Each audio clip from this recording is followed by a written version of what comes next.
Oke, kembali lagi bersama saya Gede Ganindra. Dan kali ini segmennya beda ya. Kalau kita udah pernah bahas Beat Street ini sampai 2 kali. Dan yang ketiga ini dia konsep apa namanya? Segmennya beda. Ini saya bikin baru ya, Beat Vlog. Beat Vlog ini isinya apa? Isinya mengenai keseharian Honda Beat Street tahun 2017 yang sedang saya pakai ini. Ya misalkan motor yang diservis, dicuci atau diapain gitu ya, mau di treatment di apa, saya bikin vlognya lewat Beat Vlog ini. Oke lah, mungkin cukup dulu introduksinya ya, mungkin cukup situ dulu. Saya langsung aja mulai vlognya aja, langsung aja tanpa harus memperpanjang durasi lagi. Yang pertama yang jadi concern saya tentang Beat itu adalah mesinnya. Mesinnya ini dia 110 cc 4 langkah, memang sih 4 langkah, 4 tak juga. Tapi yang mungkin bisa dibilang agak ketinggalan itu adalah camshaft mesinnya. Dia masih SOHC, belum DOHC. Dan juga camshaft mesinnya buat rival-rivalnya mungkin bisa dibilang ketinggalan ya, karena dia rata-rata udah pakai 125 cc, ini masih 110 cc. Dan lebih parahnya lagi, dia nggak ada katup variabel. Tapi walaupun tanpa katup variabel, tenaga mesinnya juga udah lumayan kok.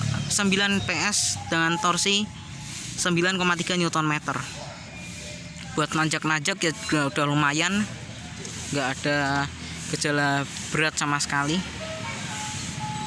Dan ini shockbreaker dia masih pakai monoshock sama kayak Vario. Tapi dia yang saya kagumi itu yaitu adalah performanya yang lumayan. Dia bisa dibilang stabil, tapi dia juga empuk gitu. Jadi nggak ada rasa-rasa body roll yang parah gitu ya, yang sampai bikin rasanya kayak hampir terguling gitu ya. Itu enggak. Dia tetap lumayan mesinnya. Mesinnya shockbreakernya tetap masih lumayan. Kemudian untuk ban sendiri ini belum pernah saya ganti. Ini bannya merek Federal, ukurannya 9090 R14. Ini saking lamanya nggak diganti, ini udah mulai menunjukkan tanda-tanda harus ganti sih. Ini udah mulai botak nih sini nih, tuh kelihatan nggak? Nah tuh udah agak putih-putih juga. Ini menandakan bannya udah harus diganti.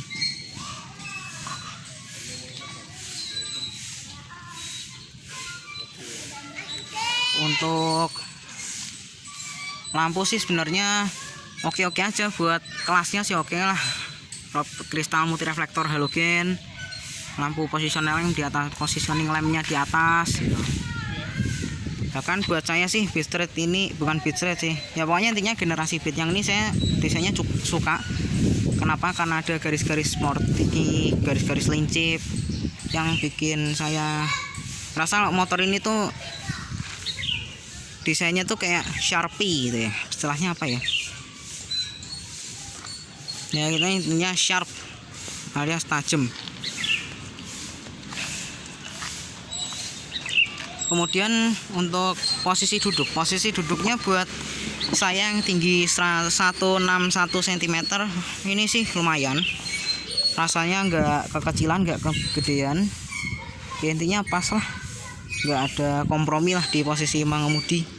Cuma ya yang bikin saya sebel sama Beat itu adalah joknya kecil. Ini joknya kecil, ya mau gimana lagi, kelasnya aja motor compact, masa minta gede kan ya nggak mungkin lah ya. Tapi ini joknya empuk tapi tipis, jadi kalau misalkan didudukin lama-lama itu makin kerasa kalau keras.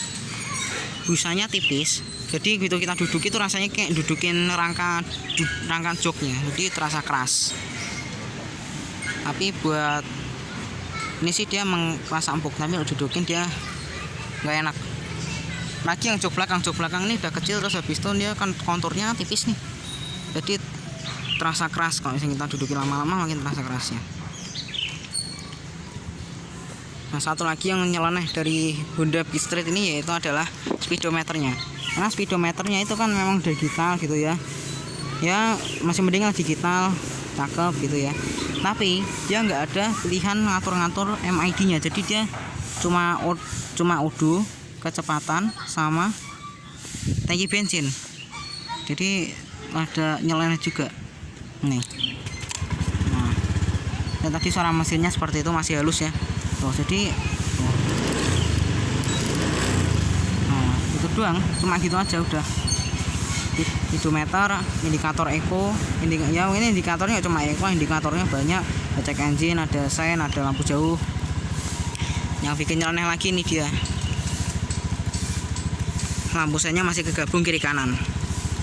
Kalau misalkan bikin terpisah gitu ya, mungkin saya lebih mendingan gitu, dia nggak ketukar lampu seinnya kiri atau kanan yang sedang nyala.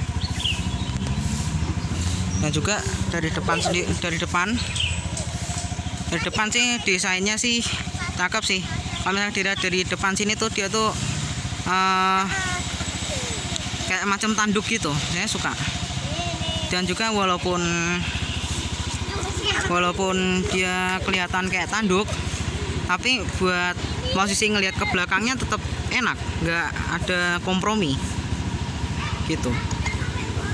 Oh iya, soal harga saya beli Beatstreet ini tahun 2019, harga pasarannya 13.750.000. Ya, harganya masih sesuai pasaran lah untuk Beatstreet yang kondisinya istimewa seperti ini. Oh ya, saat saya beli motor ini juga kondisi mesinnya juga masih bagus. Fitur-fiturnya juga masih bekerja dengan baik, kayak set stand switch-nya masih berfungsi. Kipas pendingin angin juga masih berfungsi. Dan juga motor ini saat saya terima tentu aja belum turun mesin ya, karena umurnya juga masih muda, masih 3 tahun 4 tahun saya beli itu. Bukan saya sih yang beli orang tua saya sebenarnya. Kemudian untuk soal akomodasi motor ini juga udah lumayan, ada laci gede di sini. Walaupun ini nggak gede-gede banget, ya minimal masih bisa buat nyimpan botol minum. Ada hook di sini yang kapasitas angkat beratnya dia sampai 2 kilo. Lalu di sini dia ada laci penyimpanan, ini kecil sekali. Ini buat saya sih nggak worth it sih, penyimpanan sini ini kecil sekali, nggak bisa buat nyimpan apa-apa. Kuncinya sendiri dia dari generasi dulu sampai generasi sekarang nggak dirubah sama sekali. Si kunci kayak gini. Dan kan Beats sekarang ya, Vario 125 terbaru aja kunci utamanya kayak gini. Tapi Vario 125 masih mending, dia udah ada answer back sistemnya dan udah ada remote-nya dulu aja.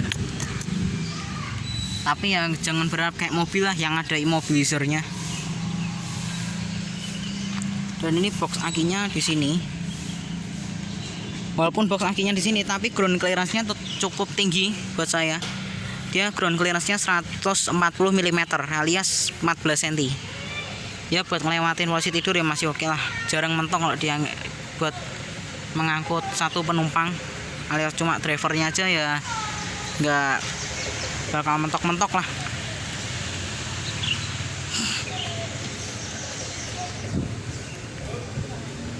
Ya apalagi ya, mungkin nggak banyak sih yang bisa diceritain oleh saya dari Honda Beatstreet ini. Oh ya, kita lihat bagasinya yuk, karena ada yang penasaran ya.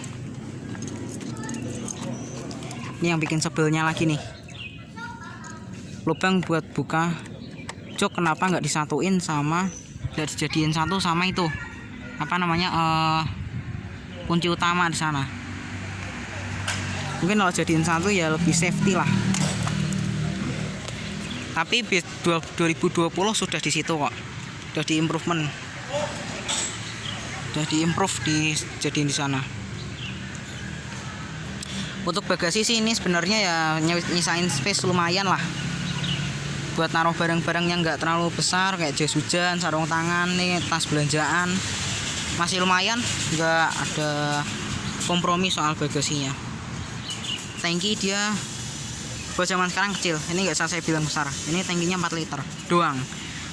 Rival-rivalnya aja udah sampai 4,5 sampai 5 gitu. Yang kelas motor kompak aja udah sampai 4 atau 5 liter. Ini dia masih 4 liter. Ya termasuk ketinggalan. Ini kunci busi memang letaknya di sini, kunci plus minus, manual bahkan masih saya taruh sini. Saya plastikin sih. Honda ini sebenarnya pelit. Kenapa buku manualnya tuh dia tuh memang taruh sini bagus, tapi cuma gak dikasih plastik. Ini plastiknya saya rela ambil plastik kiloan satu buat bungkus ini doang. Terus juga yang bikin saya puas saya beli motor ini itu ya itu. Ini sebenarnya untung-untungan sih ya. Itu saya beli motor ini dengan kondisi kilometer yang masih rendah sekali, yaitu 2000 km. Dan sekarang saya pakai setahun 2 tahun masih 13.000. 13.696,7. Ini bentar lagi 13.700. Saya pakai sedikit nih udah 13.700. Cuma dia nggak ada auto shut apa ya, dia nggak ada lah, pokoknya intinya auto shut itu ibaratnya kalau misalnya saya kunci stang saya kunci stang itu ya, dia nggak langsung nutup, harus kita giniin dulu. Dan dia juga nggak ada iluminasinya, bukan iluminasi, apa namanya, fosfor. Kalau misalnya kondisinya gelap sini dia nggak nyala tuh. Padahal Vario yang lama, Vario tahun 2009 aja ada loh. Ini dia nggak ada.